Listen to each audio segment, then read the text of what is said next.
Gender insanity being pushed on our children is an act of child abuse. Very simple. Here's my plan to stop the chemical, physical, and emotional mutilation of our youth. On day one, I will revoke Joe Biden's cruel policies on so-called gender-affirming care. Ridiculous. A process that includes giving kids puberty blockers, mutating their physical appearance, and ultimately performing surgery on minor children. Can you believe this? I will sign a new executive order instructing every federal agency to cease all programs that promote the concept of sex and gender transition at any age.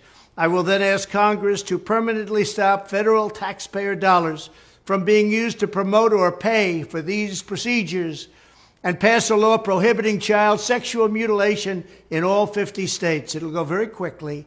I will declare that any hospital or healthcare provider that participates in the chemical or physical mutilation of minor youth will no longer meet federal health and safety standards for Medicaid and Medicare and will be terminated from the program immediately. Furthermore, I will support the creation of a private right of action for victims to sue doctors who have unforgivably performed these procedures on minor children. The Department of Justice will investigate Big Pharma and the big hospital networks to determine whether they have deliberately covered up horrific long-term side effects of sex transitions in order to get rich at the expense of vulnerable patients, in this case, very vulnerable. We will also investigate whether Big Pharma or others have illegally marketed hormones and puberty blockers which are in no way licensed or approved for this use.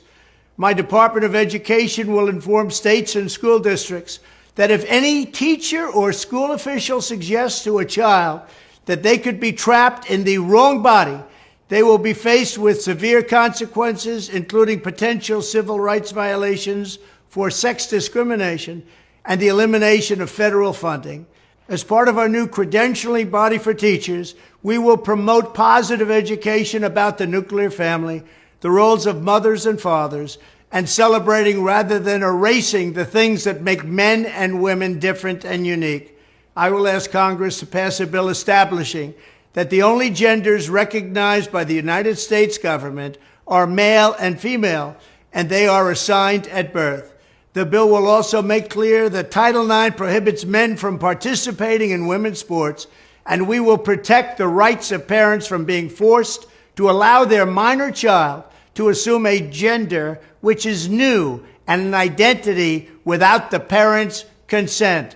The identity will not be new, and it will not be without parental consent.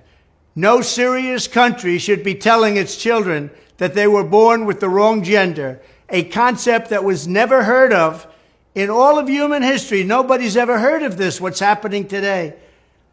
It was all when the radical left invented it just a few years ago.